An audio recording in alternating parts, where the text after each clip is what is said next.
Let's talk about other relatively new advanced approaches to endpoint protection, which will become the new normal very soon, if not already. The first new approach is the containment approach. We have actually already spoken about the containment approach and products that do that early on in the course when we were talking about isolation and compartmentalization. The containment approach is an isolation and compartmentalization based technology.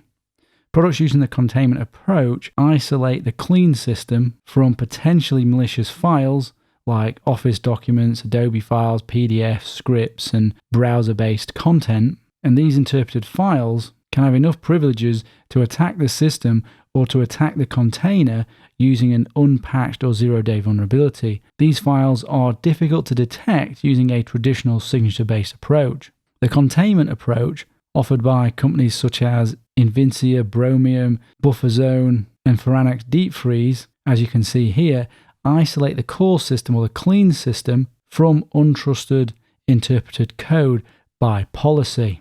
This approach is similar to the policy-based isolation layer provided by the App Privilege Management System in Android and iOS. And when, for example, you are running a host operating system and a guest operating system as a virtual machine, you are again using the containment approach. But now what we're seeing is attempting to put that into endpoint protection technology and not have to just do it manually ourselves.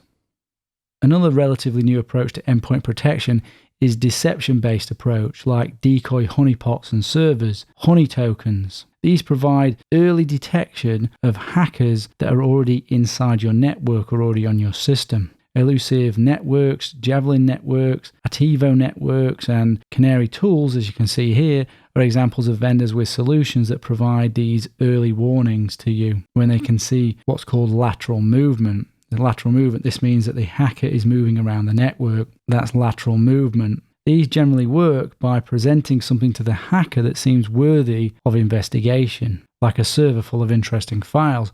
But when the attacker starts to look around that server, as an example, then you're alerted to that threat's presence. Later in the course, we cover more on honeypots and deception techniques and detecting hackers' lateral movement and show you how to do that. And another approach, the algorithmic techniques or the machine learning techniques. The security industry sees these as quite strong contenders for this space.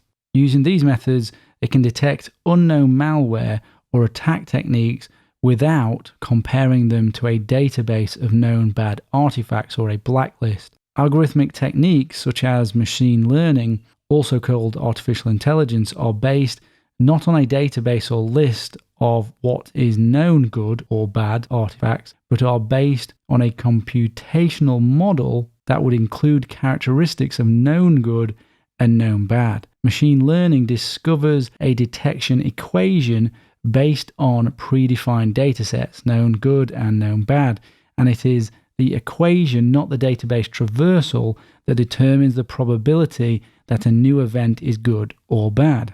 So let me give you a very basic example of this. The best way to explain this is that the artificial intelligence is almost trying to emulate the thoughts and behaviors and knowledge of a security professional in and when they know what not to click on and why. So let's imagine a person receives an email with an attachment, already an attachment that's suspicious to the AI. Then the attachment turns out to be an executable file, again adding more suspiciousness to this file. The file is then run by the user and starts to create files in, say, /temp, more suspicious. Then it starts to run encryption routines on files. All of this results in the file being stopped by the AI because based on its artificial intelligence, its machine learning, and how many other malware it's seen act in similar ways, there is a high probability that it believes that this is ransomware. So because of that, it prevents it from doing what it's doing.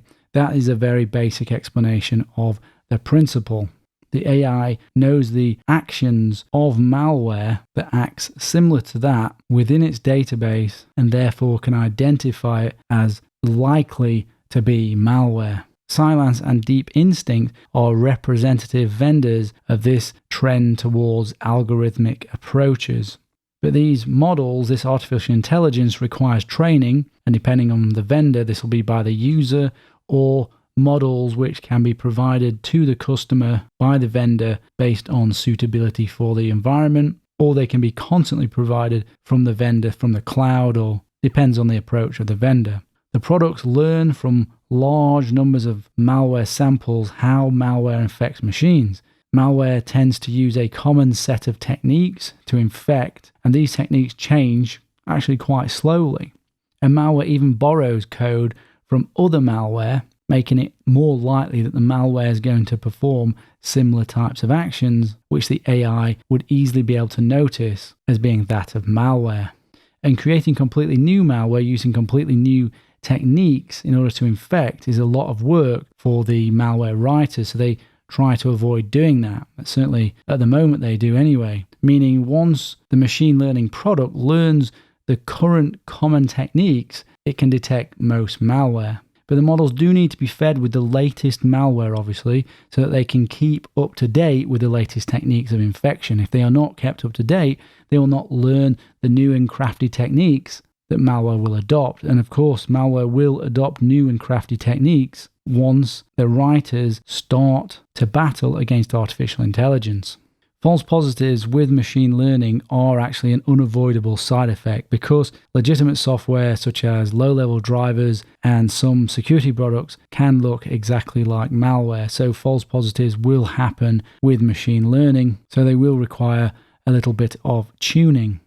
But a solution that relies solely on machine learning is not necessarily going to be effective against things like fileless malware that often exploits vulnerabilities in common software and uses macros and memory-based attacks to compromise the endpoint. EDR would take over at this point with fileless malware, or another approach like containment would need to take over, where machine learning would not be able to deal with that. This is your layers of defense. This is your defense in depth approach. And the final newish method is behavioral detection and analysis. This has been around for a while. Webroot was one of the pioneers of a dedicated behavioral detection engine, and SentinelOne also continues to refine the technique. But what is new about this is the use of machine learning to identify behavior that is considered a threat. An example being when it sees encrypted communication going out to an unusual port, that might flag as unusual behavior.